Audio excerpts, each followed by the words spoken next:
So I just got done watching Straw, the new Tyler Perry movie, and it's a really great movie, really sad, but really realistic to what many people experience, you know, currently.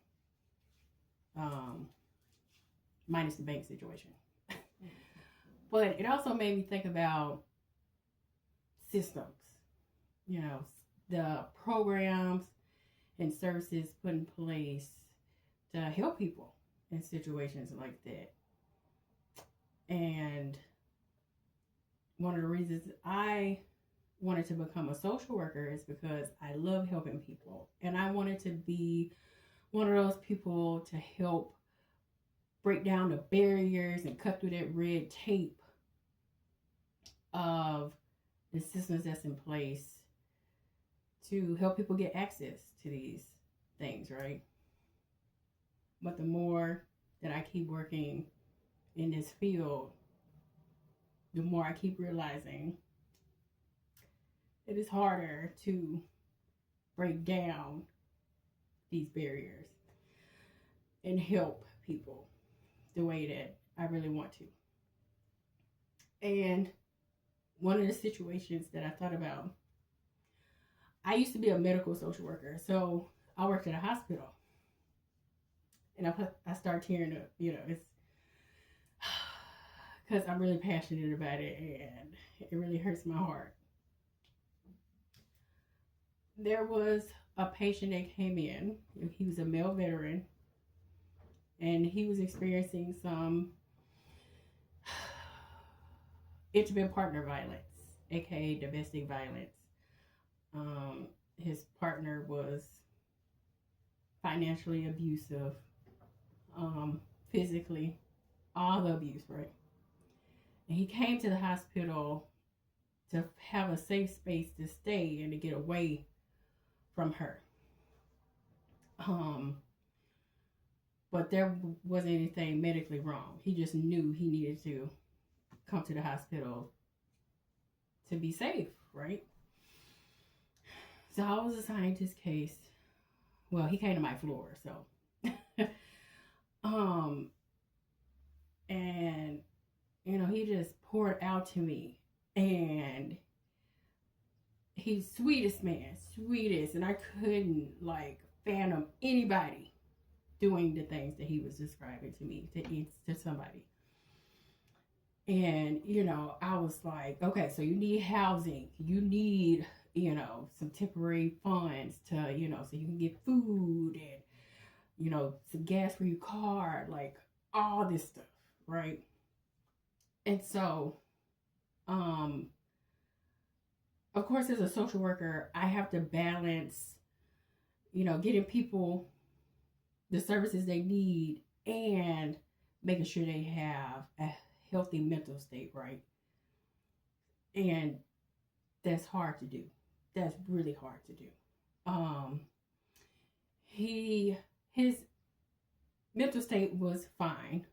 All things considered, like super appreciative, super positive, super, just knowing he needs a fresh start and he'll be okay, right? So I go back and I'm like, okay, so housing, that's the first thing we need. So I called one of two shelters in the area I was working in that accept men. That I could go on a soapbox on that alone. Like, that pisses me off. But I called this shelter, right? I let them know I have a male veteran that needs temporary housing. About to discharge from the hospital, needs somewhere to go. Tell me why this shelter employee literally said, what do you think this is? What do you think this is? Some type of charity? Sir, you're a homeless shelter. I have somebody that needs shelter. Like, what do you mean? You're literally a charity organization. Like, what the fuck?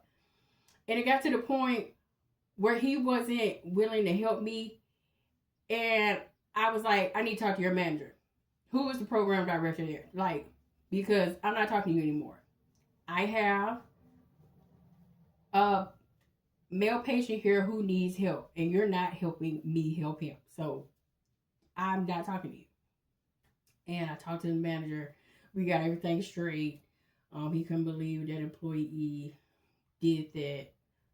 But at the same time, it goes back into people have these biases and these like horrible ass stereotypes about people. Like,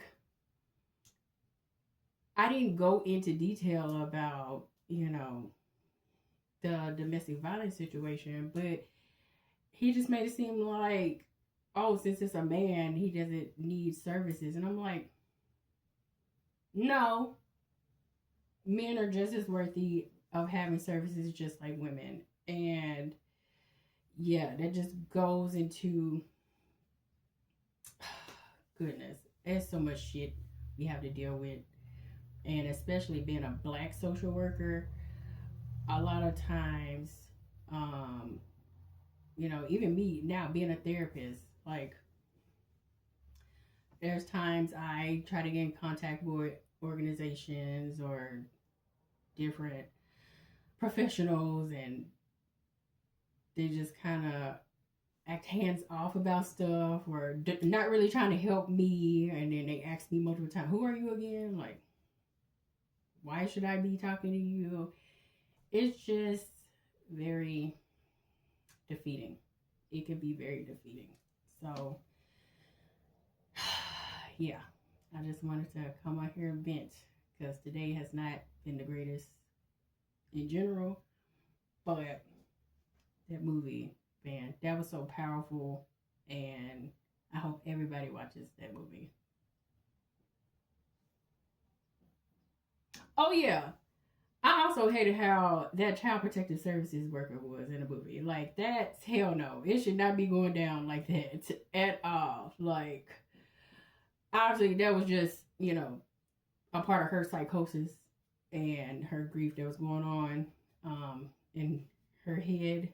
That's how she was seeing things. But if that had happened in real life, like, I hope that social worker would have got fired because that was very insensitive, and I'm pretty sure that's not the way you handle those cases. So, yeah, that's my 2 cents on that.